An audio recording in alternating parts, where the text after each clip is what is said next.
Speakpipe.com viewer voice messages. Ladies and gentlemen, I just got back from the gym. Let's go ahead and rock and roll. We are recording this the day before Saints-Panthers, a.k.a. Saturday. We have a ton of messages here, so let's get right into them. All right, let's get right into them here. First up, Ruffalum. I don't know if that's the right way to say it, but, it is what it is. Yo, what up, James? What's up, man? Face of the franchise. God, It's my first time sending a recording voice message to you, so if I start stuttering or my voice is too low, then just bear with me. It's my first time, so it happens. I kind of want to talk about my perspective of this team, and I want to know what you think because you came to the right place. I've been watching this team since 2018. Okay. And good time to start. I'm kind of on the younger audience side of the Saints fan base or the Who Dat Nation. Yeah. So and of course that 2018 year was the year where we could have made it to a Super Bowl. So best team in Saints history as far as I'm first concerned. Year, bro. Yeah. But looking at this team now, it sucks. I hate losing. Yeah. It's so annoying. I'm tired of it. Yeah. 1-8, bro. Are you serious, man? I think you can agree. I can agree. Well, at least from my state, I can agree. I don't know if you can agree, but I just hate seeing the team lose. And I don't know if it's because I'm kind of spoiled from that first, second, and third year, but it sucks. I don't know what to say, man. It's just you go 1-8, and you just never seen the team win besides that one time. I want to win more games. It sucks just seeing this offense just getting 3 and outs back to back to back to back. That's not fun. That's not fun. It's really annoying, and just this defense being lifeless, bro. It don't matter if it's run game, pass game. You're getting cooked either way. It's one of the two. Yeah. Pick your poison. Which one it is? Pick how you're getting cooked. You're getting the bad ending on both sides. Right. But I don't know if it's I'm spoiled and I've been watching in the 2018 era and thinking this franchise is gonna be because I was one of those people who was oh, this guy's gonna be the Drew Brees successor, or this guy is gonna be blah blah blah successor. I thought Jameis Winston could be Drew Brees' successor. I thought Chris Olave can be the next Michael Thomas or some dumb thing like that, or just a bunch of dumb things that I thought, or Bob Memes can be the next Michael Thomas, or Kendre Miller can be Alvin Kamara's successor, next Alvin Kamara, But I think you're the reason I became kind of a realist now, because you're probably the smartest Saints fan I've ever seen, ever heard, ever watched, and great point. But I also want to get your opinions on what's happening with this team right now, because that's kind of my rant of as a fan at the state of this team right now. But here are my questions to you. Okay, go ahead. What do you think about the recent trades? For me, it sucks because my first ever jersey that I bought early last year was a Rashid Shaheed jersey, and now he's gone. That's great. That's wonderful. I always tell the cautionary tale of Burley D. Burley D has the most extensive collection of Pelicans jerseys, and I think maybe 2% of them still play on the Pelicans. And the guy bought an Isaiah Thomas jersey, Najee Marshall jersey. Okay, I've watched Burley D buy jerseys, and before the jersey even arrives, the player is off the team. It's sad to watch, but it is part of sports for sure. He was my favorite offensive player, and now he's gone. That really sucks, man. It's gonna be really hard for me to move on from him, bro. His game breaking speed is amazing. His technique is amazing. And then that Trevor Penning trade, which it had to happen. But like I understand the Rashid Shaheed trade, you know, it's the fourth, fifth round picks. But yeah, I understand that. But like it really sucks. I'm not gonna lie. And what do you think the Saints should do in the draft? Because I feel like if we have the first round pick, like top one pick or top three pick, I feel like we should trade down to get more picks, like 9 picks again, back to back years. You get 18 new players, bro, for the past 2 years. What do you think? Because that was kind of like my idea. All my mock drafts were kind of like that. And I want to know what you think about that too. But yeah, I've been ranting and talking for about 5 minutes now. I hope you have a great day. It's my first time. It's a pleasure to meet you, man. There you go. And Great I'll call. see you in the next voice message. See Great ya. call, man. Goodbye. Great call for the first time. It's not easy to step into the spotlight for sure. So, well, let me cover this whole thing, and I'll go from the end to the beginning. As far as the draft the best player available. All right, whoever you think is the best player available, whoever you think can help you, do that. You need talent everywhere, literally every position. Don't try and force a position just because you have the first pick, second pick, third pick, whatever. Take the best player. And yeah, as far as trading down, I would always trade down. I would always go from 1 to 3, 3 to 6, 6 to 10, and then boom, I've got picks all over the place, and I still have a top 10 player. But it's easier said than done. Not every team wants to trade up. Sometimes you can't work out a deal. It is what it is. I'm sure the Saints would have been happy to trade, 10 players at the deadline, but those conversations might not have been there. So, it is what it is. The trades had to happen. Bottom line, Rashid Shaheed was not getting a contract. Trevor Penning was certainly not getting a contract. So the fact that you get anything for them, huge win.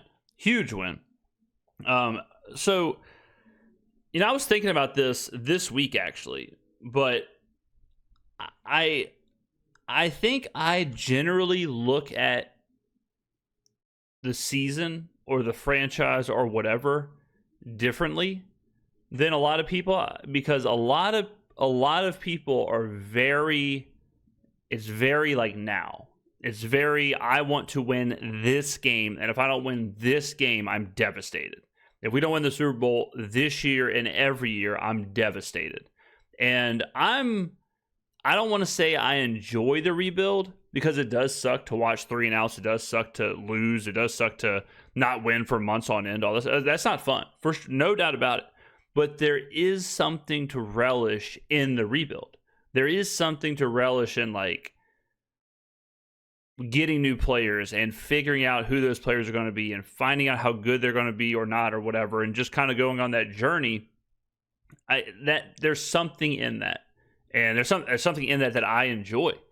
Like, even the Pelicans. Right now, I love watching the Pelicans.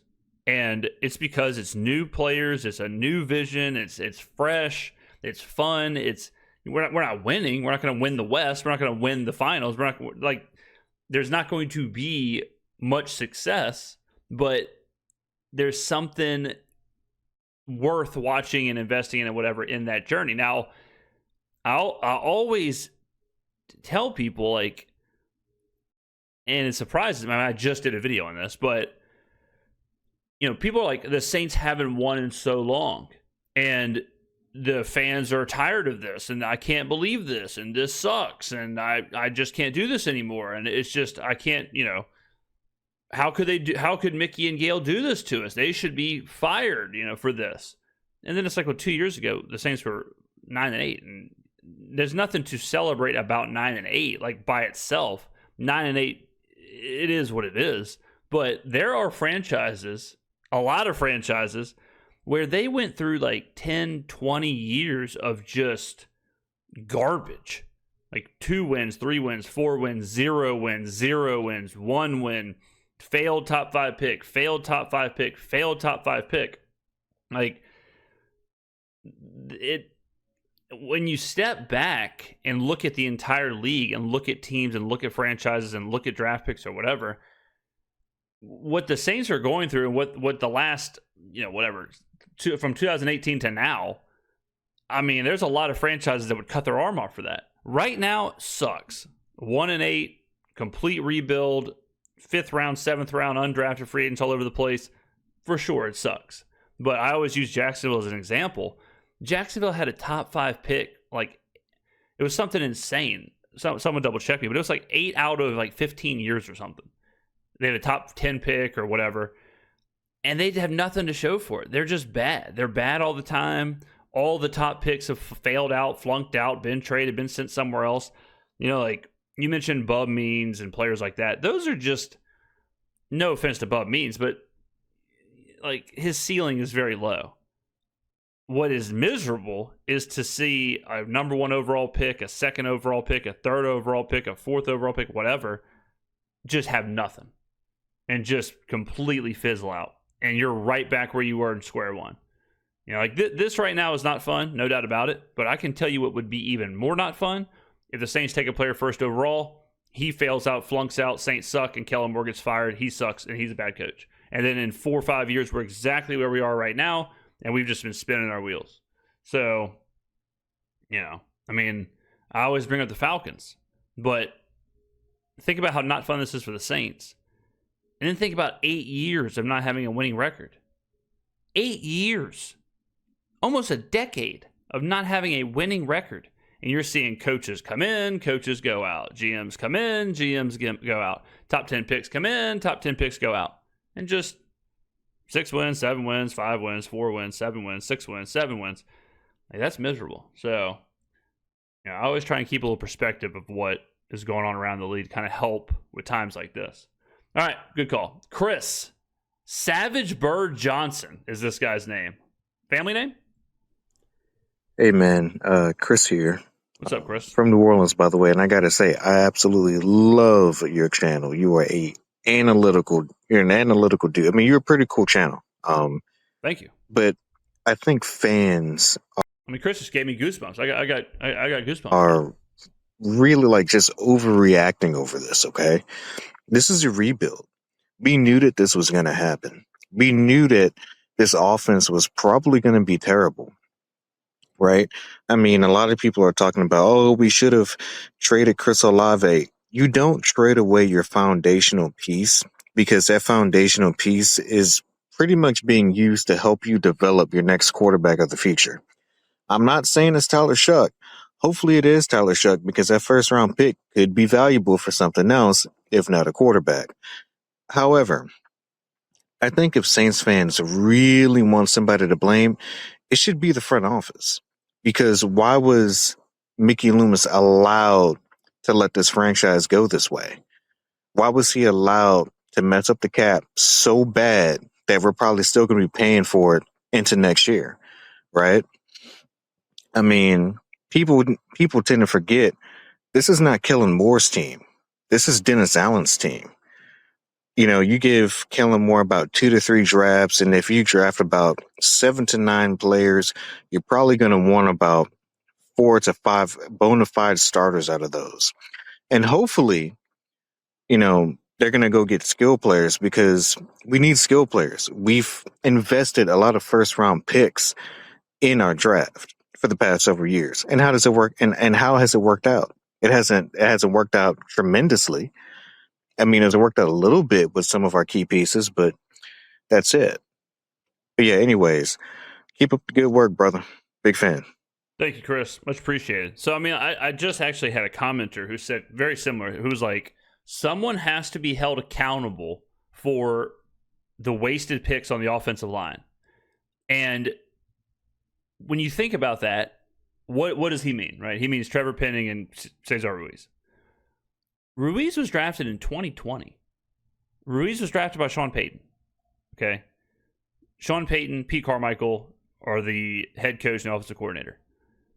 Who do you think, if you had to guess, you can answer in the comments below, who do you think was driving the selection of an offensive player in the draft with Sean Payton as the head coach? If you had to guess. Trevor Penning. Trevor Penning was drafted the year after, 2021, was drafted by Dennis Allen and Pete Carmichael. Let's just say that Mickey Loomis is watching Trevor Penning game tape and is saying, we got to draft Trevor Penning. I've been watching tape all night long. Let's just say Mickey Loomis, overrided Sean Payton and said, you know who I really want to draft? Cesar Ruiz. Like, that seems a little crazy, huh? And then the whole, like, someone needs to be held accountable. Everyone's been fired. Like, all those coaches have been fired. Every coach in the last 5 years, besides Sean Payton, who just kind of quit. But Pete Carmichael, Dennis Allen, their entire staffs, all gone. So I understand that the players are still here. Well, not Trevor Penning, but Cesar Ruiz is still here. I understand all that, but looking for answers and people to be held accountable from 2020 isn't really the move. The move is to move forward. And like the caller said, it's Kellen Moore's team. So let's see what Kellen Moore is going to build. Let's see what he's going to fix. Let's see how it goes. Let's see who he gets in here, which players he identify. It's obvious that he has a very specific type of player that he looks for in the draft, which is very different than what we've had in the past. In the past, it's been kind of the diamond in the rough. It's been the developmental player or whatever. This is very much the proven player, the player who can play right now, the player with a ton of reps in college and all that. So, yeah, we just got to kind of wait and see what Kellen does. But losing sleep over the Cesar Ruiz pick, I mean, it is what it is. Like, players get picked and are busts, and vice versa, where some of them are good and some are bad. And for every Trevor Penning or Cesar Ruiz, you have a Zach Bond. And for every Zach Bond, you have a Trey Hendrickson. And for every Alvin Kamara, you've got a Trent Richardson. And for every, for every Michael Thomas, you have a Darius Hayward Bay. Like, picks come in, picks go out. It is what it is. But 5 years later, and dozens of coaches later, 3 head coaches later, however many coordinators later, however many assistants later, however many position coaches later, I think we can put those to bed and just kind of move forward. All right, next up, Luke. What's up, James? I just got to say it's an absolute honor to be able to speak with the face of the franchise, the GOAT, the best, dare I say, best YouTube channel ever. Yes. I don't think that's too crazy for me to say. I don't either. But no one does it like us. I'm a huge fan, man. Thank you. I appreciate that, Luke. I absolutely love the content you put out. It's unlike anyone else. No one does it. I'm a diehard Saints fan, born and raised in New Orleans. I watch every game on Sunday. I try my best to root for this team, even though, unfortunately, right now we are not doing the best. But no, we are not. I got to understand that it's a rebuild. Yeah. I got to understand the plan ahead. And I feel like right now, not a lot of fans are understanding that we are rebuilding and that we have plans for the future. We're not trying to win now. Yeah. Because after the Rashid Shaheed and Trevor Penning trades, I feel like I saw a lot of people flaming Mickey Loomis in the front office for making these trades, even though I believe we got some pretty decent value out of these players. But some people were saying, oh, we traded Trevor Penning. He was a first-round pick, and we got a sixth-round instead. Fire Mickey Loomis. But I don't really think Mickey Loomis deserves to be fired. So I just kind of want to hear your opinion on, 1, the trades, and if you think they were worth it, and 2, does Mickey Loomis deserve to be fired, or should we keep putting our trust in him as Saints fans? And another quick side thing after you answer that, just wanted to know your opinion about us possibly getting the first overall pick in next draft. I saw something on Instagram that right now we're mocked as number 1. Yeah. And just wanted to know what you would do with that number 1 overall pick. Would you just go best player available, or would you 100% go with a quarterback? Because in my opinion, I don't really see too many quarterbacks that are worthy of the number 1 overall pick so far, but that could obviously just be me not seeing a lot of college football right now, not going in depth into it. So if I could just hear your opinion on that, I think that'd be awesome. Yeah, but other than that, man, keep doing what you're doing. Great stuff. If you are not subscribed to this man, please subscribe to him now. Yeah, I mean, come on. He is the GOAT. And number 1. Yeah, man, just keep it up. Hopefully the Saints will get back to glory soon. Thank you, man. Thank you. Thank you, Luke. Great call. I mean, what a call. Brilliant call. So I've answered some of this already. the Loomis thing, like, again, guys, like, I'm not defending Loomis or I'm not defending the front office or whatever. All I'm saying is that every front office makes good decisions, bad decisions, whatever. It's up to them to not make bad decisions consecutively. And if they do make a bad decision, then they have to be given the opportunity to fix it. You know, I used Chris Ballard as an example in the video this week. Drafting Anthony Richardson was an absolute horrific decision. I mean, just burning a top 5 pick. Just burning one up. Jeff Saturday's the head coach. Horrible decision. Okay? The Daniel Jones situation, was it luck? Did he get lucky? I don't know. But right now, the Colts are sweet. Okay. George Payton with the Broncos. Hiring Nathaniel Hackett, trading for Russell Wilson, horrible decision. He hired Sean Payton. Good decision. Did he get lucky? I don't know. You make a mess. You got to get a chance to fix it. If George Payton would have hired Nathaniel Hackett and then turned around and hired Urban Meyer, fire him. His instincts aren't there. He's lost in the sauce for sure. Mickey Loomis right now, like, guys, I'm you know, even if you say the Dennis Allen, Pete Carmichael, Derek Carr thing was an absolute disaster. Let's just say that was an F-, okay? Which, you know, it seems a little strong, but let's say it's an F-. All right. Well, now he's got a chance. Now he gets a chance to figure it out. They fired Pete Carmichael. He hired Clint Kubiak. Pretty decent instincts. Okay? Goes from that to Kellen Moore. We'll see how it works out, but okay, I like what we're doing here. I mean, think about the last coaching hires that have been made on this team. Sean Payton, Clint Kubiak, Kellen Moore. Dennis Allen was the DC, is promoted from within. Depends how you would look at that. We can say, like, okay, whatever. Promoted from within. It is what it is. But, I mean, that's pretty strong. So, I think Loomis should get the opportunity to fix what's going on from Sean Payton to now. Yeah. And people were like, well, he hired Sean Payton. That was just complete luck. Who cares? He got lucky. Whatever. It's like, well, the Kubiak thing was pretty good too. Like, that's some pretty. We were kind of on the front end of hiring Kubiak. Kubiak right now is the guy in the NFL, right? He's the coordinator in the NFL. And I don't think it's a coincidence that the Saints were on the front end of that, on the cutting edge of that. So, you know, but again, the Saints won 5 games when Kubiak was here. They had Dante Pettis and MVS, and I had people telling me every single day that Clint Kubiak was no better than Pete Carmichael because our record was worse. Same people now are saying we should have had Clint Kubiak as our head coach. You know. All right, next up, Madden Major. Cool name. Face of the franchise. Madden here. It's pretty ironic that my name's Madden, but true. I'm going to make this short and sweet. Go ahead. I want to know your opinion, and you've probably talked about this, but I just want to know why AK is not getting as many carries as he should. Some people say that he's not really running with passion. I don't really know or agree with that. You saw the first game with the Cardinals, he was running it all over the place. And I would assume the record is probably affecting that. But the past 2 games, the Buccaneers and the Rams, he had 6 carries, only 6.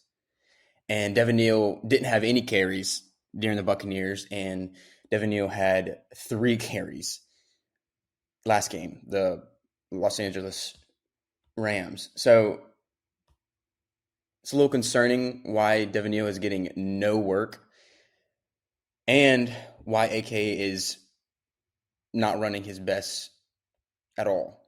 So I just wanted to get your opinion upon that.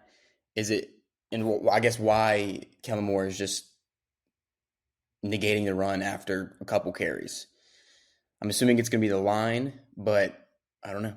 But appreciate you. Love the content. Appreciate you.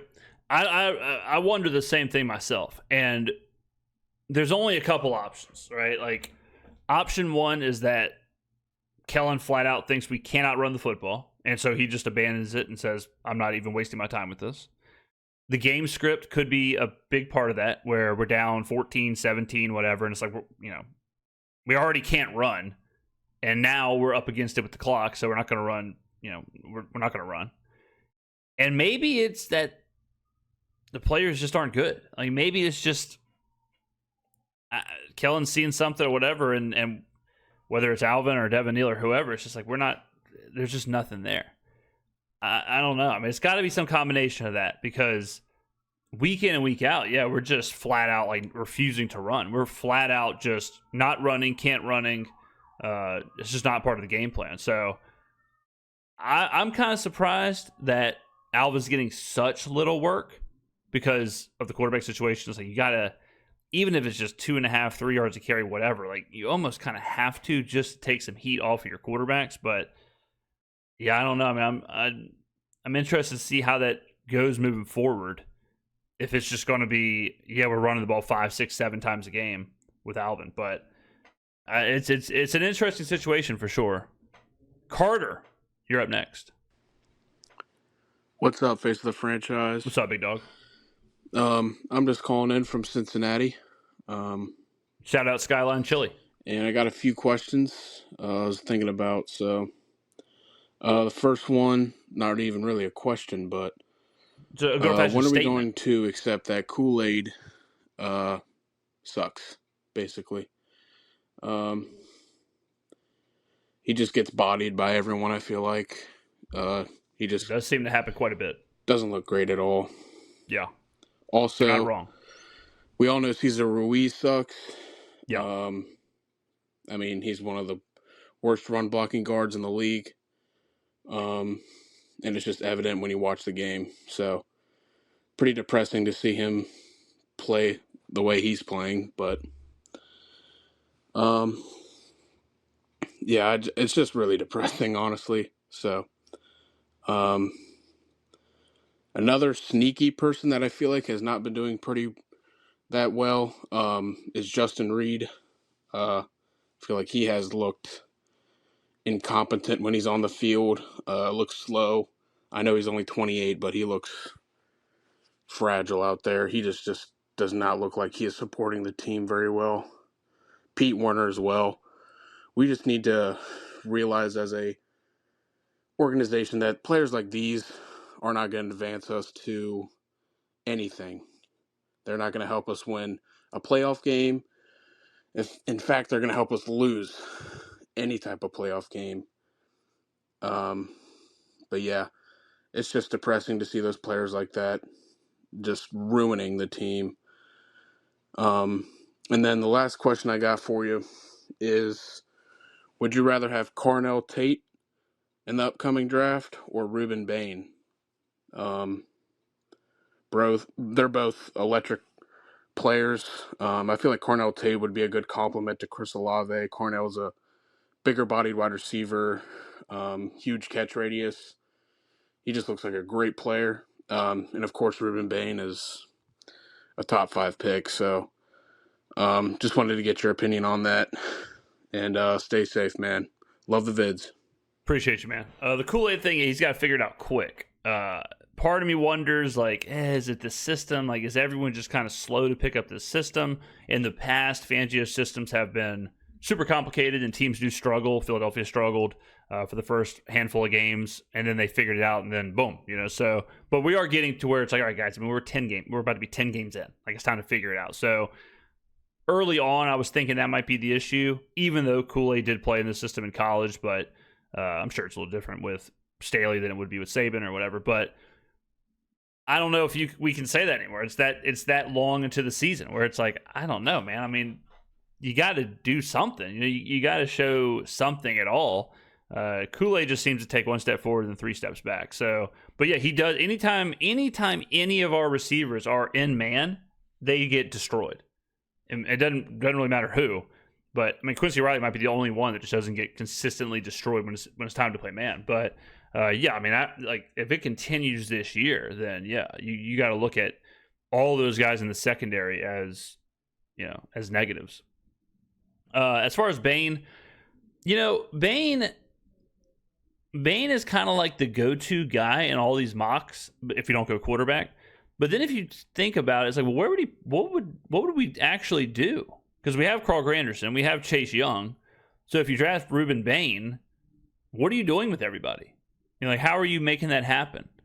So I don't know if it's as big of a need as people are making it out to be.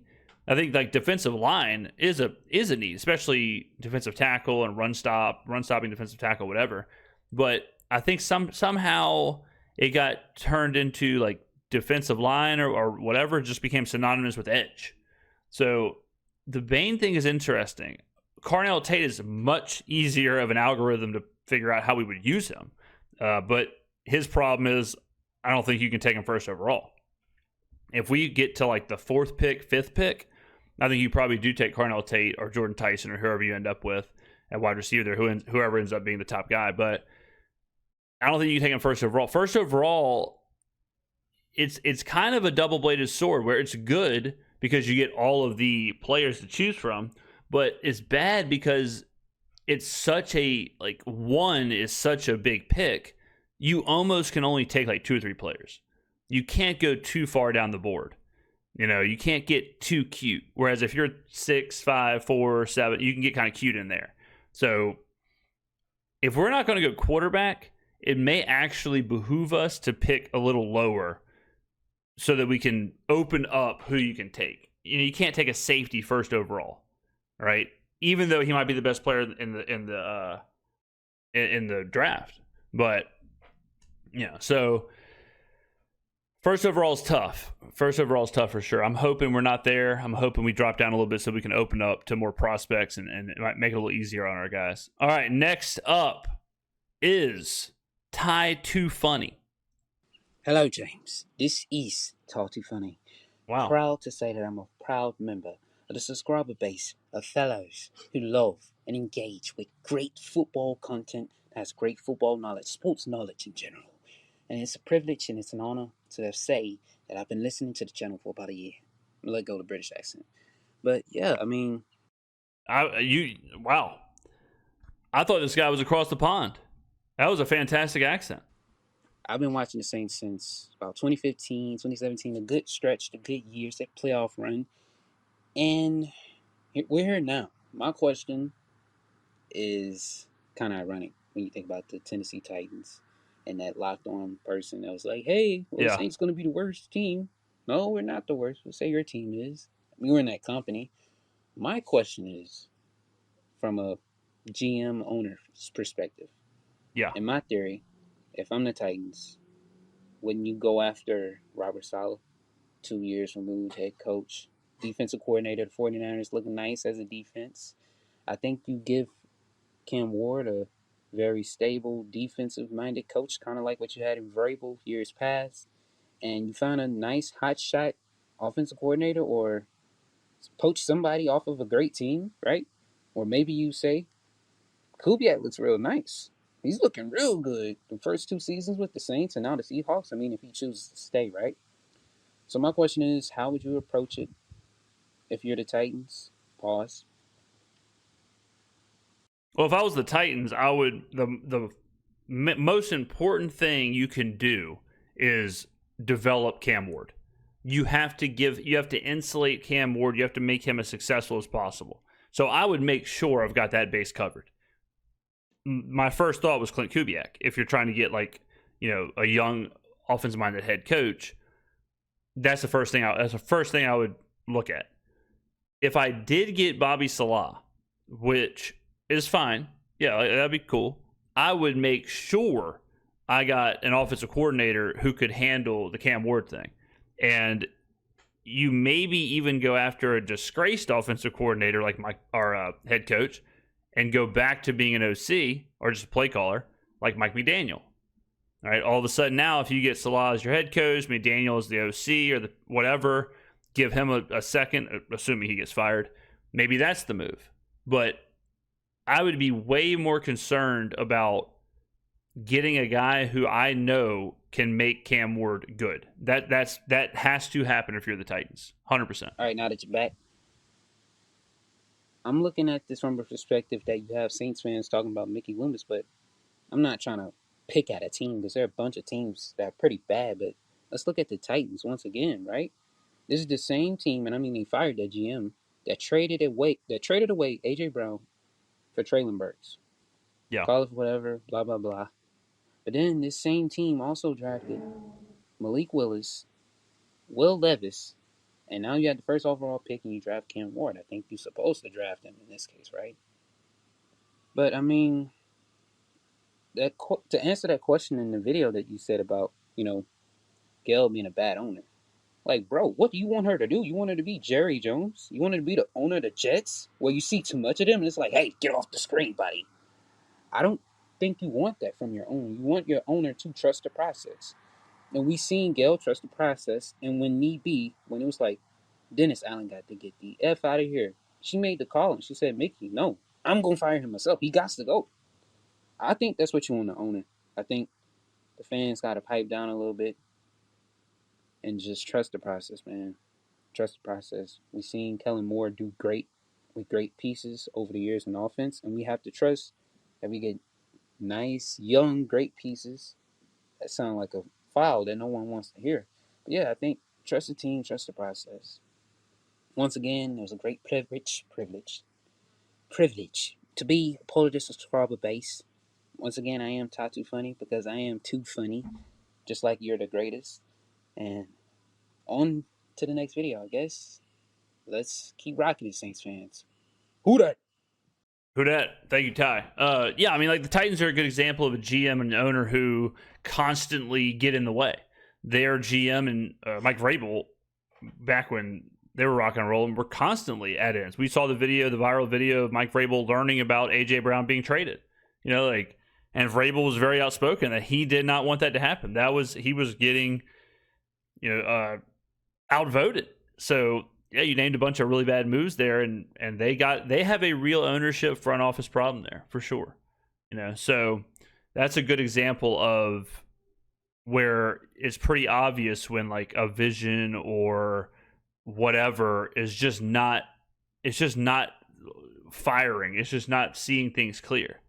If they would have hit on, I keep using the same example because they're so they're like right now, but if you hit and then miss and then hit and then miss or hit, miss, whatever with coaches or players or picks, it happens. Like John Lynch can have the moment where he drafts or trades up and does all that stuff to get Trey Lance.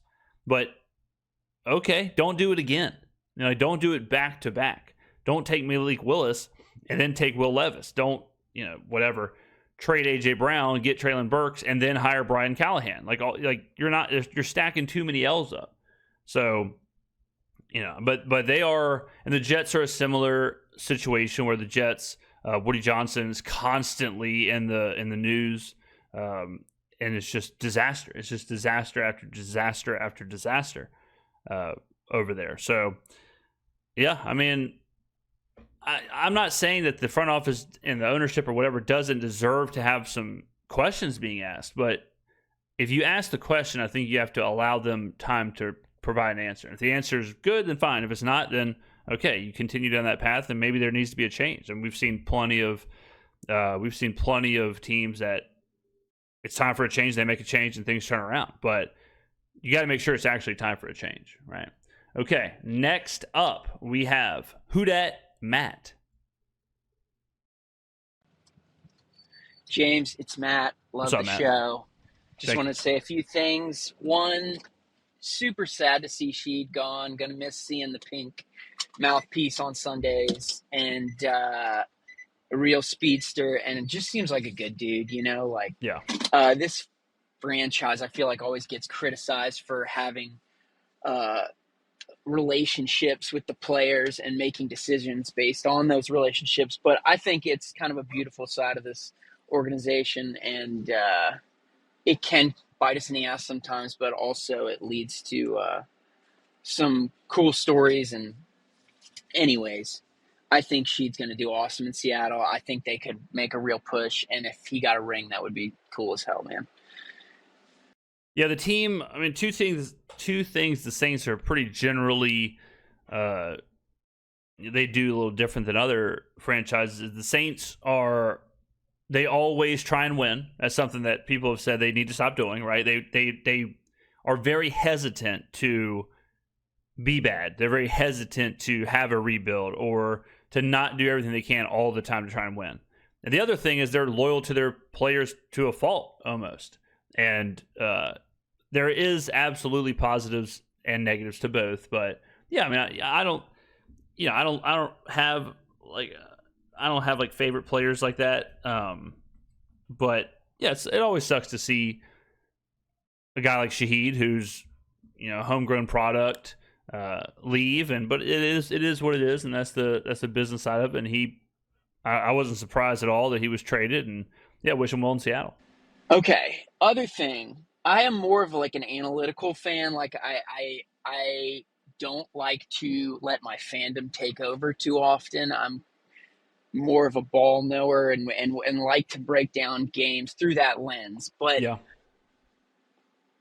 I just got finished listening to half an hour of the Locked On Saints Panthers collab where they do game predictions and all that.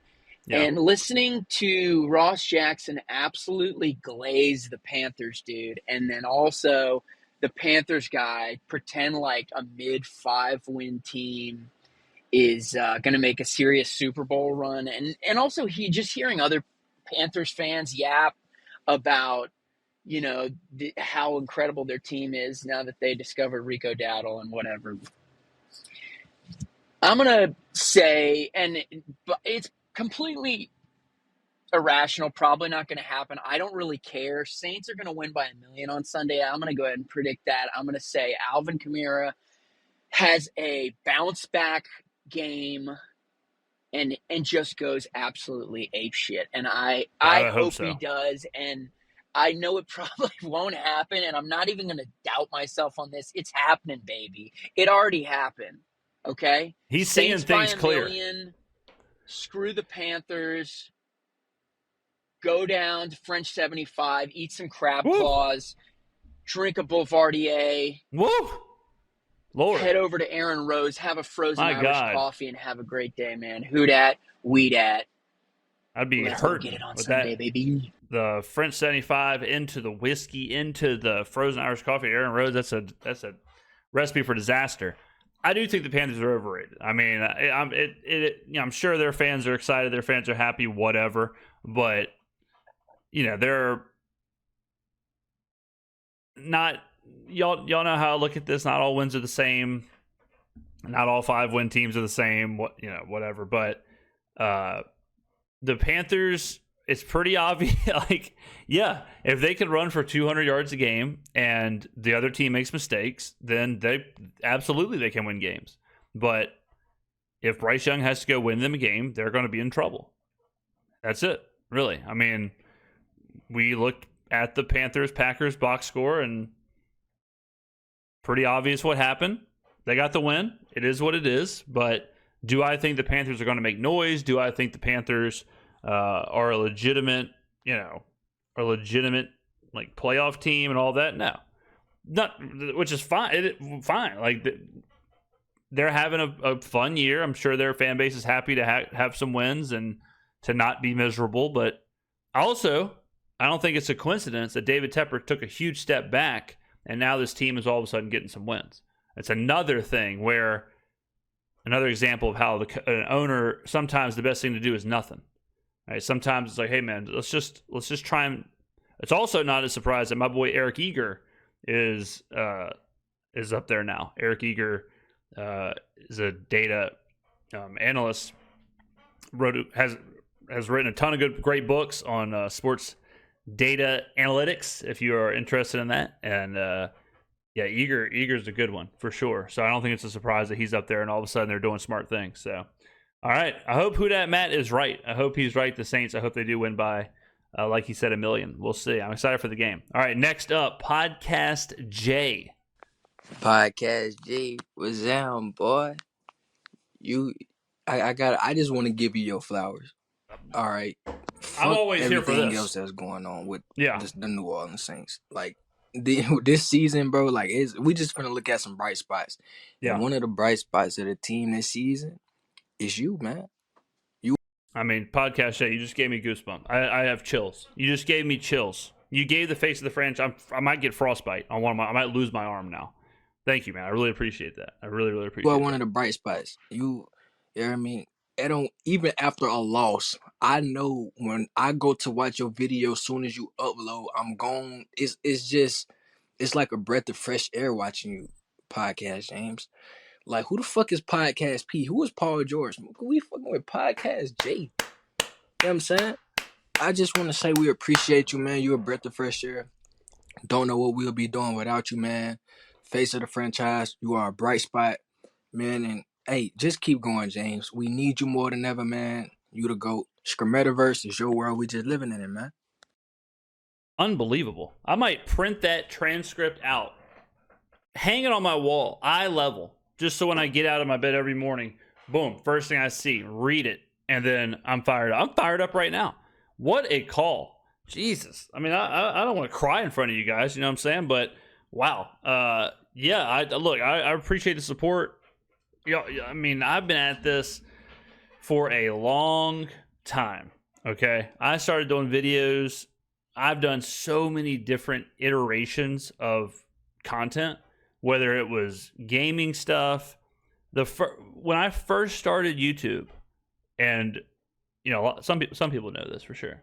When I first started YouTube, it was FIFA. I was doing FIFA content on FIFA 15, 16, and I did it for 2 years. Okay, it wasn't like I did it for a month. I was doing FIFA only content for 2 years. All right, and then all of a sudden it became like kind of a news topic situation. Then there was some sports stuff in there, and then there was podcasts, and there was blogs, and there was YouTube videos, and then there was and then this has all been working out for the last couple of years now. But it was for a long time. I was doing videos or streams or whatever for like 10 people, 5 people. If my video got 100 views, I would think I'm blowing up. You know, I would stream every single night on Twitch for eight people every night, and you know, I remember sometimes we get up to like 20, 25 viewers, and I thought I might as well have 20,000 watching. So yeah, I mean, today, like now, when you know we put out an hour-long video and it gets 5,000 views, you know, I mean that's a far cry from what it used to be. And I'll tell you this as an aside, just some advice from me. But whatever you're doing, keep going. Like whatever you want to do, whatever you are passionate about, you got to keep going. And you never know how close you are to, you know, whatever. But the only way to guarantee that you will not get to your finish line is if you stop. That's it. And that's in anything in life. Doesn't even have to be content related. The only way you can guarantee something is you guarantee yourself to fail if you quit. That's it. So keep going, keep grinding, outwork everybody. But man, I really, really appreciate that call. Because, yeah, I mean, right now the team is dumpster. It's not easy, you know, talking about this team every single day. But I appreciate that, man. All right, Lance Lang, to be specific, is up next. What's up, James? Fan of the show. I'm not going to blaze you too much. You get a lot of that. Well, before I ask my question, I just want to say I really think that the beef between the Spencer Rattler fans and the Tyler Shuck fans is just ridiculous. It's crazy. I understand wanting to see Rattler, you know, be successful as a 5th round pick, being an underdog, you know, being from the city of New Orleans, you know, we all feel like underdogs. Right. But I think what's best for the team is for us to see exactly what we have in Shuck before we enter the draft. I think, you know, practice is one thing, but like being able to see what he's like in game is very valuable from a scouting perspective. No doubt. And for his development. So that's all I want to say there. But my real question is about Kellen Moore and whether we should be concerned about him as a head coach. I think there are some questionable decisions that he's made even during the beginning of his tenure throughout the offseason. If I recall correctly, uh, they practiced less during OTAs or was that training camp, one of the two. Uh, he's also, I think they only did 7-on-7s. They didn't do a lot of team scrimmages. Uh, you know, I think that's a little interesting. But outside of that, I personally think our personnel is limited, and it No affects the doubt. play calling to an extent. Yeah, true. There's obviously some growing pains. I think there has been some personnel shit. I can't talk. It's all right. There's been some questionable personnel packages that have been Yeah, called. I agree with that. Maybe not playing to certain players' strength. Um, so there's that. But I just think that we have a bad roster. We've been No, a I agree bad with that too. team Yeah. after Sean Payton left. That that year that the year after wasn't nearly as bad. I think it was a little forgivable. I personally think it was justifiable to fire Dennis Allen, Hell yeah. Yeah. but mainly because he did not fire Pete Carmichael. Well, Dennis Allen also lost the locker room. Like he also at that time there was a divide between the locker room. It was very toxic. Obviously on the field was bad too, but he had completely alienated himself from the team Until the second year. I thought that was ridiculous. But the problem that I'm seeing with the Saints today reminds me of when Derek Carr, Derek Carr's first year, and he said something interesting, like, how come getting a first down is so hard? Yeah. Like, why is this so hard? And that's what I see today. Like when Rattler was playing, and this is not an indictment on Rattler. I don't think this is a Rattler problem, but this is the sample size I have to work with. When Rattler was starting, it felt like it was extremely difficult. Like you had to like fight tooth and nail to get a first down.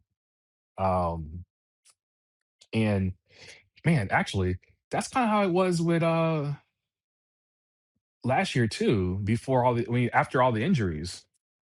Anyways, I just want to get your thoughts. I spit a lot out just now, but if you were able to follow that, uh, I would love to hear your insights. Yeah, like Kellen, I'm not concerned because I don't think we can be concerned yet. We only can be concerned once like we have enough data, and it's probably going to be in year 2. Somewhere in that mid year 2 is probably where it's like, all right, this is becoming a pattern. This is becoming like he's had ample time to change some things, whatever. Like you mentioned training camp. If next year or this offseason or whatever, he changes that, then okay. I'm totally fine with Kellen trying things or taking a different approach and then seeing if it works, it doesn't work, whatever, then changing and adapting and evolving and figuring out his flow and figuring out his style and whatever. Like, that's okay. I'll give him the grace with that for sure. But if it's just kind of the same thing over and over again and we're struggling over and over again and we're having the same problems next year that we're having this year, then you get concerned for sure. But it's not his roster. It's not his players. It's a lot of it is he's trying to fit Dennis Allen players and Pete Carmichael players and Sean Payton players into a new system, into whatever. And, you just never know. Like, I remember the Chargers game last year where Rattler was starting and Kubiak it seemed like he ran 4 plays. It was the most limited game plan I've ever seen in my entire life. And it's one of those things where it's nothing to do with Kubiak. It's just that he doesn't have the horses to do what he wants to do. So he's just trimmed the playbook down so much that it's basically nothing. Was that a good decision by him? No, it was horrible. But it's just like there's a lot happening, right? So I'm not too concerned with Kellen right now. I think we have to wait to ask that question and even begin to figure it out next year with Kellen as a whole. Now, again, There's a lot of stuff that he's done where I'm like, I don't know, but that doesn't make any sense. And I'm hoping that he evolves and changes and we see different, whatever, like adaptations. And we already saw that with the penalties, right? The first couple of games, the Saints had a ton of penalties. Since then, penalties aren't an issue at all. Like third down defense was a horrible part of the team the first couple of weeks, right? That's not really a thing now at all. So, okay, find pain points, fix them. That's what coaches are supposed to do, right? For sure. But as far as the first downs, I think it's a little bit of column A, a little bit of column B. Last year is because of the team. Like you can't run the ball. You don't have an offensive line. Jordan Mims is your starting running back. So you're basically punting every running play. And then on 3rd and 6, 3rd and 7, 3rd and 8, 3rd and 9, 3rd and 10, you're asking Dante Pettis and MVS and Mason Tipton and Bub Means to get separation, to make a catch, and you're asking a 5th-round rookie to make the throw. Like all that combined is like, yeah, it is hard to get 10 yards, right? It is hard to get 6, 7 yards in that situation. I think this offense feels very constricted. It feels very like everything's hard. Like everything's difficult. When you watch like the Bills play, if it's 2nd and 17, it doesn't seem hard for Josh Allen to pick up the first down. He can do it in a multitude of ways, and it kind of seems easy for him, right? Same with the Chiefs. Like watching Patrick Mahomes figure something out on 3rd and 10, it doesn't seem hard. But for the Saints, it does seem hard because it's just like they just don't know. They don't know yet how to do those things. They don't know yet how to be successful. And we're watching them in real time try and figure it out. And yeah, there's definitely a giant learning curve happening right now. All right, next up, Dayonix. What up, James? What's up, man? Love the content you do. Thank you. I did have a football question, but all right, I'm just so over with this season. It's terrible. Everything that everyone said about us is right, and it sucks. Anyway, Speak Pipe is awesome. Keep on doing that. I wanted to nominate a name for the series. I think you should call it Pipe Talk. Pipe Talk. Okay, goodbye. Controversial. Okay. I don't hate it. I'll hand it off to the marketing team and see what they say. It reminds me so much of last year with the whole, like, everyone was right, because it kind of is like they were so wrong they were right, and we were so right we were wrong. Remember last year when it was like, this team sucks, this is the worst team of all time, and then we're looking at the team like, I don't know, this team seems okay, and then they were amazing for the first couple of weeks, and everyone got hurt, and then they sucked, and then everyone's like, so yeah, I knew they suck, and it's like, well, this isn't even the team. This is Dante Pettis and MVS and Spencer Rattler and Connor McGovern, and I'm not even sure who's playing left guard. Like, this isn't the team. This isn't the team that we were talking about in the offseason. But in a way, they were right, and in a way, we were wrong, right? I feel like this year's the exact same. What was the conversation this offseason? The Saints suck because the quarterback play is going to be the worst quarterback play you've ever seen in your entire life. And we were like, I don't think so. I don't think it'll be that bad. And we were right. Like, the quarterback play hasn't been that bad. But the team has been that bad. So it's like, we were right, but wrong, and everyone else was wrong, but right. It's weird how it worked. It is weird how both of them have happened. It's like, I don't know. I mean, it's one of those things where you kind of chalk it up to the game, I guess, but the quarterback play hasn't been that bad, yet the New Orleans Saints have been absolutely horrible. Last year, the New Orleans Saints were really good, but they also were really bad. So that's sports for you, though, right? All right, next up, Sekou Rideau. What a name. What's up, James? Face of the franchise. What's up? What are some areas in the Saints organization you feel are currently performing well, and where is there room for improvement? And also, before the start of the season, you predicted the Saints to go 6-11. I wanted to know your record prediction for the rest of the season. Man, good call. Very quick, to the letter. Had his questions ready. Let it rip. That was fantastic. Good job. Off the top of my head, I think we pick up 3 more wins. So I think we finish I'm gonna say we finish 4-13. Sounds about right. I think we can beat the Panthers, whether it's this week or when they play in the Dome. I think we can beat some combination of the Jets, the Titans, the Dolphins. You never know with Falcons as far as like splitting that too. But I think there's wins to be had at the back end of the schedule, and I think we get 3. I think somewhere we pick up 3, and 4-13 sounds about right. Is what I would change my prediction to. Okay, so the beginning, what are some good points you said? James, face their franchise. What are some areas in the Saints organization you feel are currently performing well, and Chase Young, where's there room for improvement? Everywhere. And also, before the start of the season, so Chase Young's been really good. I think Kelvin Banks has been fine.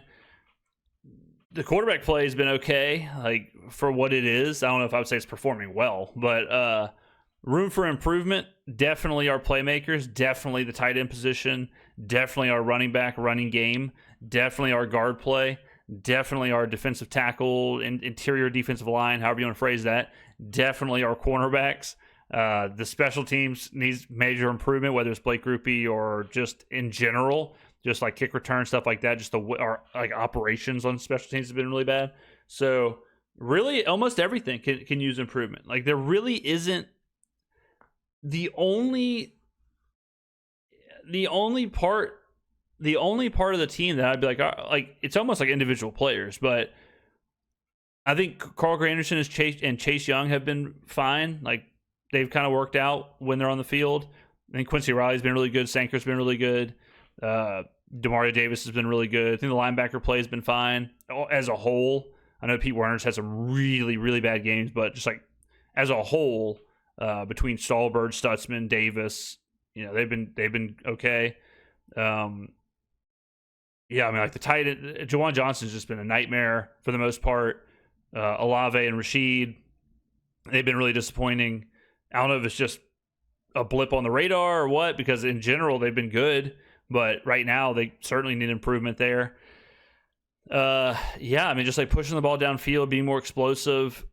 That is something that we needed to improve on. I think with Shuck, that is possible now. It looked like it was more opened up against the Rams. Yeah, but I mean, it's just a lot right now.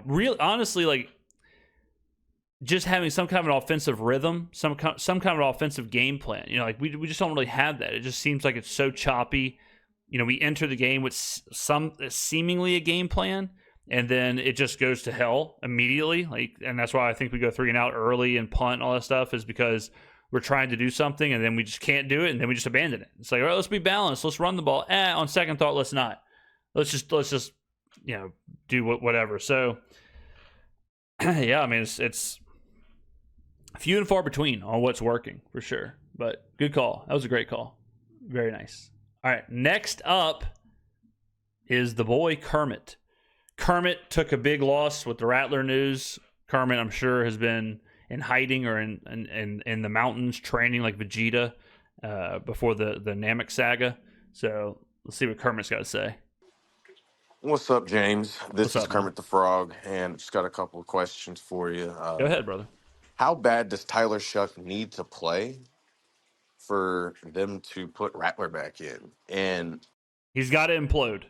Way worse than he's playing now. He's got to implode. He has to have the big interception games where he has 3 picks, 4 picks, he has to have turnovers.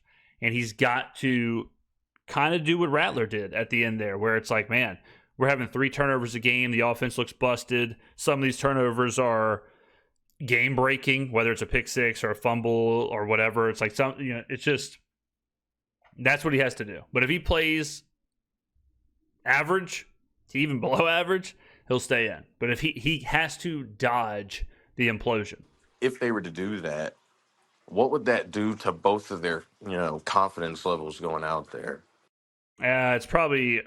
It would probably, if they did that, it's pretty much like lame duck quarterback situation, and they'd almost certainly take a quarterback in the first round. Because if they bench Shuck, it's because he was horrible, and they kind of already know what they have in Rattler. At that point, they probably know what they have with Shuck. They're both older, so it's not like a J.J. McCarthy thing where they have years and years to develop. And given the opportunities to take a quarterback in the top 5, you probably just reset at that point, and you probably just punt on this experiment. And how bad would they both need to play for us to draft a quarterback? And what specifically should the Saints be targeting in the draft? What should we be looking for in college football to be excited about? Just a couple of questions I had. Shout out to the face of the franchise. Thank you, brother. You know, I'm a fan of the franchise, and who dat for life? You want gameplay. You want like game changers, playmakers. You want people who can come in and be impactful. Whoever that is, and at whatever position. You know, you want someone who can dominate the game on their own. That you want someone who can be a guy who is 3rd and 7, throw them the ball. You want a guy who it's, you know, we got to run the ball 20 times. Can they get 100 something yards? Can they be dynamic defensively? Can they take the ball away? Can they get after the quarterback? Can they be a difference maker? That's what we need. Wherever it is. If it's a linebacker, if it's a safety, if it's a defensive tackle, if it's a defensive end, if it's a cornerback, if it's a wide receiver, if it's a whatever. You need someone who can come in and dominate a game. Super high talent level. At that area of the draft, that's what you're trying to get. You're not trying to get a serviceable player in the top 5. You're trying to get a real difference maker in the top 5. And you look at what some guys like Jamar Chase, like dominates a game from day one. Right, players like that, Brock Bowers, Tyler Warren, come in, dominate, be the difference maker, be the captain, be an all-pro type player. That's what you got to have. All right, next up is Ty Too Funny. Again, the sequel. Does he start off with the accent? Another one, James. I couldn't resist the opportunity. He does not. I have a feature. My question is, I'm pretty sure I know you probably heard about the Jonathan Gannon news. Yeah. Because I almost got it mixed up with Shane Steichen. That's crazy. I remember these coaches. But, you had Jonathan Gannon practically fighting the player that dropped the ball before he got into the end zone. I mean, it was a stupid play. I mean, like, you had the dude that got traded to the Jets, did that a week prior. It's like, bro, what are you doing? And then, you got Jonathan Gannon basically fighting the dude on the sideline. It's like, okay. Gannon lost his mind, and he was reprimanded by the team. He was fined by the team for that and apologized and all that stuff. That's not what you want. I mean, he lost his head. Bad look for Gannon. The question is, we probably really won't know till this season's after. But you think that was a product of, hey man, you lost us the effing game, or is that like, dude, my job's on the line, and you made a stupid play? Like, what is your opinion on it? Okay, let's say from a perspective of a head coach sense, what is your perspective on it? Or like ownership, like the expectations, like flat out, is that a do or don't kind of thing? I mean, it's probably a don't, but like overall, what's your perspective? I think when you're a leader in any walk of life, whether it's a head coach or just like a manager or whatever, a job, like, you are who people look to, when things are good and when they're bad. So if they are bad, you can't lose your head. You can be frustrated or mad or whatever, but you can't lose your cool. You can't do that as the person that people are looking to. And Gannon lost his cool, and that's certainly not what you want in a head coach. Let you take the floor. And that's got to be something he learns. He's a young head coach, and that's something he's got to learn to be better at. Be better at managing his own emotions and not allowing himself to be lost in whatever the moment is. Okay, now that you've responded to that question, I'm trying to think of anything else I can talk about. I don't know. I mean, being a fan in general, less known a Saints fan, that's just going to come with some ups and downs. It's going to come with some bumps and bruises. So I can't say, well, hey, things will get better. I mean, we don't know, right? We don't know how any of this can turn out. But there is that room and that space of optimism that I think you have to hold on to. I think you got to give Kellen Moore a shot. Let Mickey try to see if Mickey can clear us from up under this, the past. And I mean, we're seeing it now, the old contracts and everything just spurting its way away. Spurting. Yeah. Wow. A nice choice of words. I don't think I have any questions. Well, okay, here's a question. I'll just throw this wild card. Who do you expect to make the Super Bowl? Who are your Super Bowl teams? What do you expect the playoffs to look like? And once again, it's Todd Too Funny. Too funny for his own good, just like you're the greatest. See you later. I'm out. Peace. Right now, the team that I think is the best team in the NFL, the team that I would be most comfortable with saying is going to go to the Super Bowl is the Los Angeles Rams. I think they are insane, and they are only going to get better, and they are not a team you want to play in the playoffs. So the Rams right now would be my Super Bowl team. If I had to pick a team from the AFC, probably the Chiefs, but the AFC is weird. They all have their warts, and none of them, I think, are that good. I'm pretty confident that the NFC is going to be your Super Bowl winner, whether it's the Rams, the Seahawks, the Bucks, even the Eagles. Like, I think any of those teams are probably your top dogs. But, I mean, the Lions. And then in the AFC, it's like the best teams are teams like Buffalo, Baltimore, and Kansas City. And Baltimore they might not even make the playoffs, right? So, like Denver, I don't think Denver is a legitimate Super Bowl threat because I don't think Bo Nix is that good. But yeah, like Chiefs Rams sounds about right. Chiefs Rams sounds pretty cool. I can see that. But I think the Rams are the best team. I think they're legit. As far as like, you never know. Yeah, I'm like, some teams are just never good. Like, some teams go through 20, 30 years of misery. And it's kind of crazy to think about. We just kind of assume, and I think all fans kind of assume, like, yeah, okay, you'll be bad for a couple of years and you bounce back, whatever.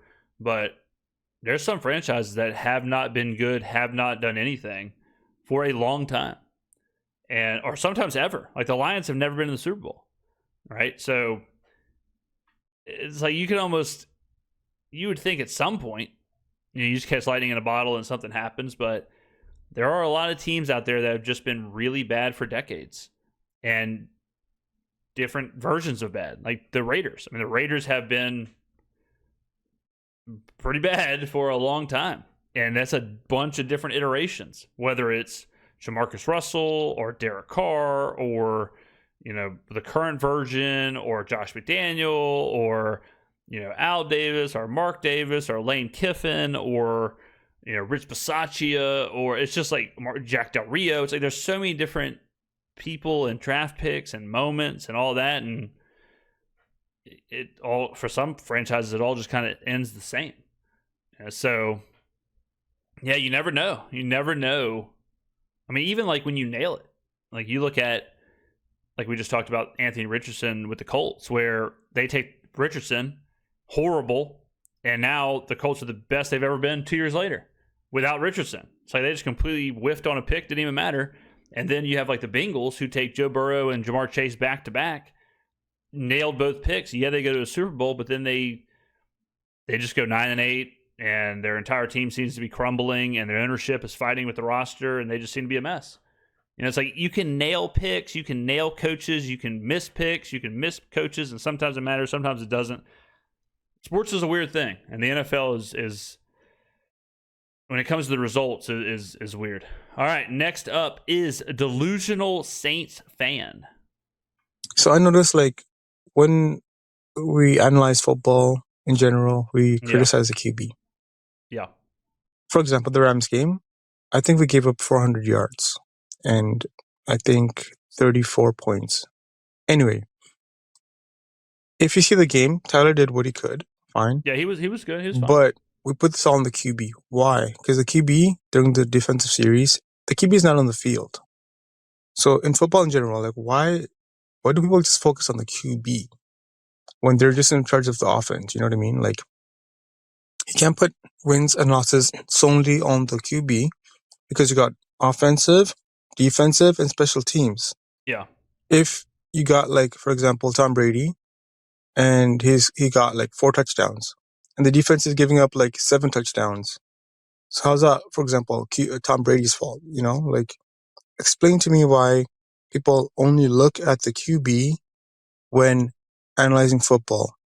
Maybe is it because they're exciting or what? Like the QB can't go on the defense and motivate the defense to tackle or intercept or make pass breakups. You know what I mean? Like, just explain why teams just look at QBs rather than the whole product. Thanks. Yeah, I mean, I think it's just like the quarterback is the most visible player on the team. I think offense is generally more exciting than defense. I think people like watching offense. The quarterback has the camera on him most of the time. The quarterback is the one who's kind of the leader of the locker room. He's the captain of the team. You know, maybe not literally, but seems to be. He touches the ball every play offensively. I think that's probably why people generally look at quarterbacks as like a win-loss thing. We've talked about it a million times on the channel that wins aren't a quarterback stat just because of what you said. Like, they're not on the field. You know, it's not like basketball where the best players are on the court the whole time. The quarterback isn't. You know, so I've always thought it was weird when, you know, like the wins losses things get lumped into a quarterback because, yeah, I mean, you could have a quarterback who they're down 1 with 50 seconds left. They drive them down the field and get them into field goal range with 1 second left. They do their job. The kicker misses it. They lose the game. And you'll have people say, well, the quarterback, they should have scored a touchdown. And it's like, I mean, you know. So, I don't know. It is a phenomenon for sure. That's why I don't think wins or losses should be a flat, like, quarterback stat. All right, Gus is next. What up, James, a.k.a. face of What's the up, big dog? freaking franchise? Real quickly, wanted to shout you out. It feels like you're the only content creator who sheds a positive and an unbiased light on our dear Saints team. So I speak for all the viewers when I say this. Thank you. We appreciate what you do. Thank you, man. It's funny when I hear that because I'm really not trying to be like overly positive, and I think that kind of shows you like how, you know, fan is short for fanatic, and I think it shows you how quick other channels are to be negative, overly negative, because overly negative does drive views for sure. I think the easiest thing in the world is to be a political commentator. Because all you have to do is just scream. Like, if you just rage bait, you will have a huge audience. And people like, not as much anymore, but people like or have liked at times, like the rant style videos and people just losing their minds or whatever. And that's just not really something I do. Like, even when I watch the games, like, I get frustrated if we're losing or whatever, but I'm never like screaming and raging and throwing stuff. And it's just, you know, it's a game. It's just a game. I'm just watching. It's not. I'm never that highly emotional. And so I think when we break down games and talk about stuff, like even the bad stuff that happens, we just kind of provide some content. It is what it is, and we move on. And because we're not ranting and raving, and it seems like we're being positive, but really we're just kind of calling it like we see it, and it is what it is. So, I mean, I've been highly critical when it calls for it, and I'm just a little more patient, I think. But I mean, if you go to some other channels and you look at their views, I don't think go look at their views and you'll see 300 views, 400 views, 500 views, 300 views, 400 views, 100 views, 6,000 views on a rant video about whatever. It's like, okay, I see what's happening here. All right. The algorithm pushes content like that. So, but that's just not what we do. I mean, it's just not who I am. And honestly, if I tried to be like a shock jock, or if I tried to be a rant guy, it would come off so disingenuous, and it would come off so inauthentic. I just can't do it. I just cannot be the rant guy because I'm just not a rant guy, and it is what it is, you know. So, but all that to say, I don't try and be positive either. Like, during the whole Dennis Allen, Pete Carmichael, during that whole era, it's like these guys need to go. Like this is a problem. I'm not sugarcoating that. I'm not saying give Dennis Allen a chance, give Pete Carmichael a chance. So I'm not negative nor positive. I'm just kind of calling it like I see it and trying to offer the best analysis that I can. I'd never ever come on here and say the Saints are definitely going to win. The Saints are definitely going to win every single week, because I think that's just ingenuous too. I tell y'all, hey, I think the Saints are up against it in this game. Bad spot. I think the Saints lose, like the Rams game. We predicted 31-10. I'm not going to sugarcoat it and say we're winning this game. We're winning this one and this one and this one and this one. Now, if I think they do have a good matchup, and I think like the Giants game, I had a video titled, I guarantee the Saints win this game. And they did. Sometimes it calls for it, sometimes it doesn't. My question for you is more of a hypothetical one. And I'll give you the what we knows, and I'll let you take it away. Okay. So what we know is the Saints, we can assume that the Saints will have a top 5 pick in next year's draft. And we can assume that the QB class coming in is weak. And so therefore, Coach Moore is okay with rolling with Tyler or Spencer next year. Yeah. Assuming they play a free at agent. A serviceable, at least game manager level. Yeah. Next part of this is we can assume, or we know that there are 5 to 10 prospects on the board at different positions. They're all of like similar, equal draft value. And we know that these 5 to 10 positions, these players will all contribute in year one, wherever they go, regardless of the team. What position are you picking with that top 5 pick? My first thought goes to a wide receiver, someone to help out the offense and Kellen Moore do what he wants to do. My second thought is probably a hot take in the fans community, but I still think we need another offensive lineman prospect. You probably don't take a guard with that top 5 spot, but we got to get the guards filled up. It just isn't working out right now. There's no run game. The third kind of offensive thought there is what happens if Kamara's done after this year? Like, maybe we're drafting a running back there. I don't know. I'm sure you could find one in free agency, and then on defense, I mean, man, we really need another edge on the other side of Chase Young going forward. We need some pressure.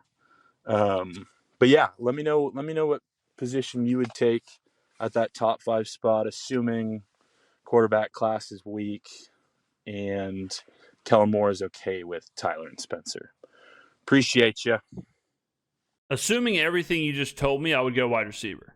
If I know they're going to be a difference maker and I know the quarterback is fine, then I probably go wide receiver. Because, like you said, you don't take a guard there. You're not going to take a tackle.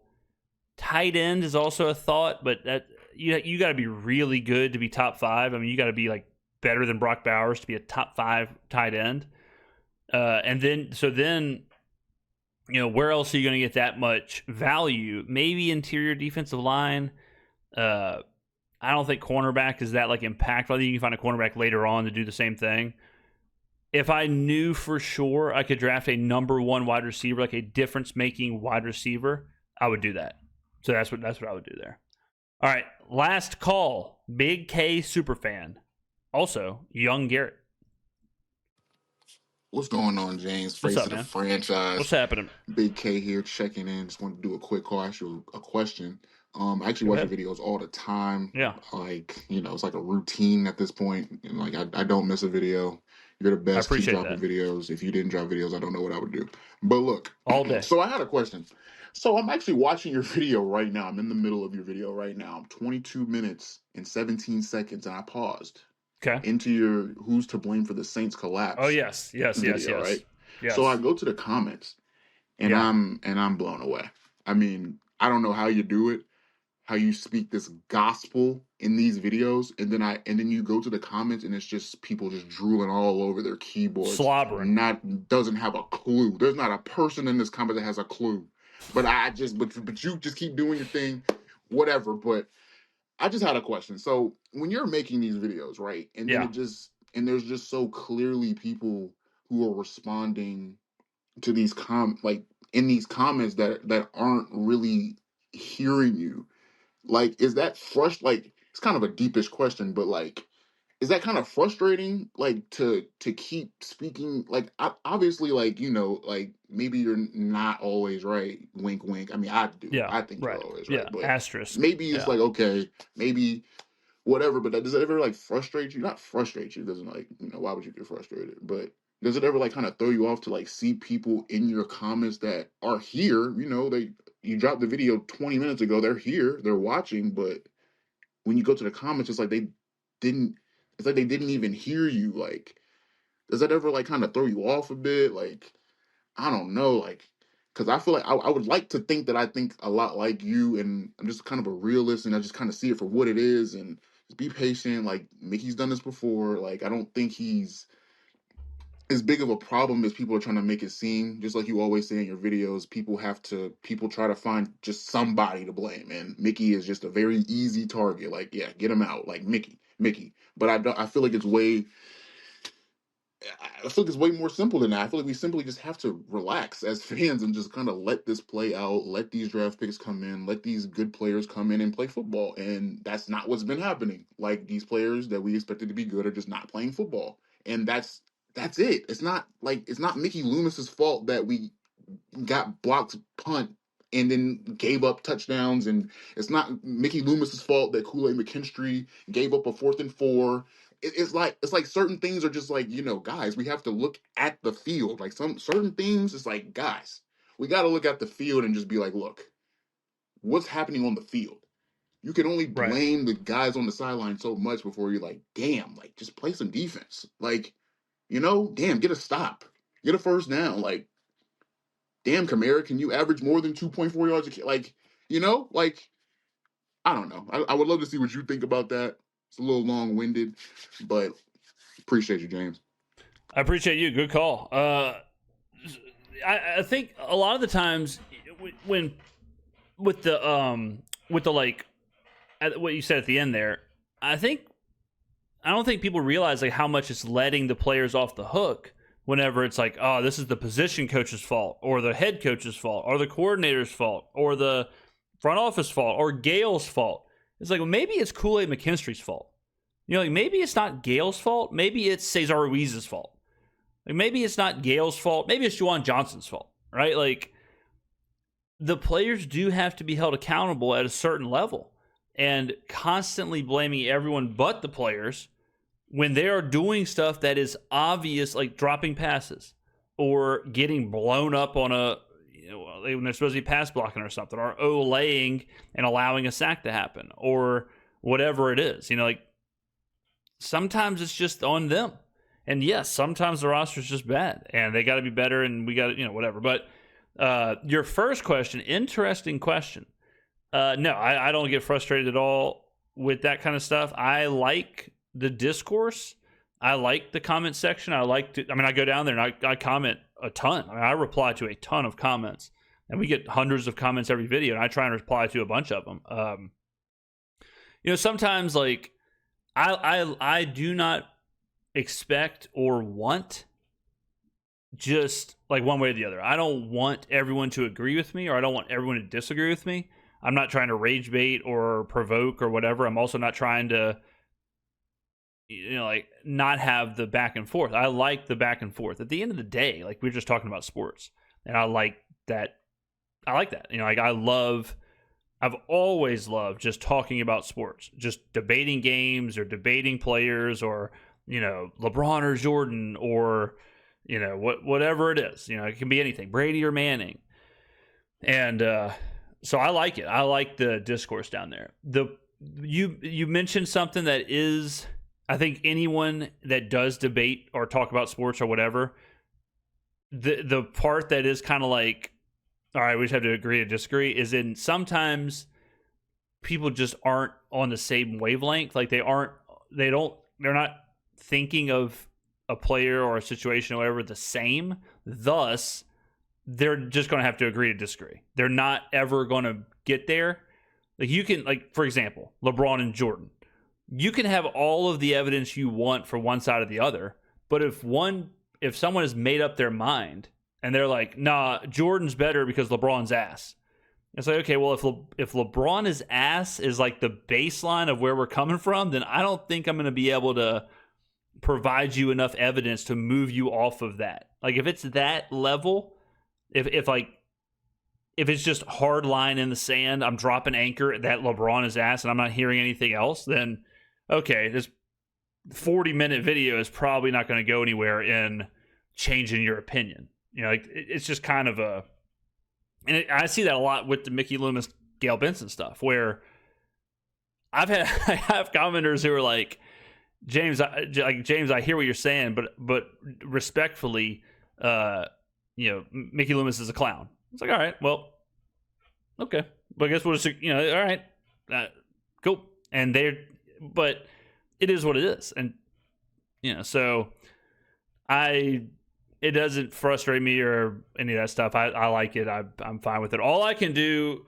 and sometimes it's on me. Sometimes I see things, or in my mind, things are like almost like understood or inferred or whatever, and in the video it might not come off like that. Like in that video you're talking about, I used Chris Ballard and George Payton as examples, and a lot of people were like, well, you can't compare Loomis and Ballard. And in my mind, I'm like, I was never comparing Loomis and Ballard. I was just using Ballard as like a side example of something else in a video about Loomis, but I'm not comparing the two. I've had people say, well, you can't, same thing, like, you can't do this. And in my mind, I'm like, well, I'm not doing that. That's not even what we're doing here. So sometimes context gets lost. And I had a video a couple weeks ago about Yak, and my whole point was like that Yak as its own statistic by itself doesn't really tell you anything. And that kind of got lost in translation. And then we made a follow-up video, and I put some stuff in the comments, and 99.9% of the time, if someone disagrees and I reply and explain my point, 99.9% of the time, the person's like, okay, I see. I get that. Okay. That's usually how it plays out. And usually it's just like a missed context or missed, there's some kind of like, something gets lost in translation, and then it just like takes one more sentence or one more explanation or one more thing. But the Loomis and Gale thing is the most polarizing, for sure. People really, I mean, like I said in the video, people truly believe that Todd Graves being the owner would change the X's and O's, which I don't get, so, but good call. All right. Long video. Jesus, an hour and 33 minutes, but we got through all of them. All right, ladies and gentlemen, thank you very much for watching. I will see you in the next video.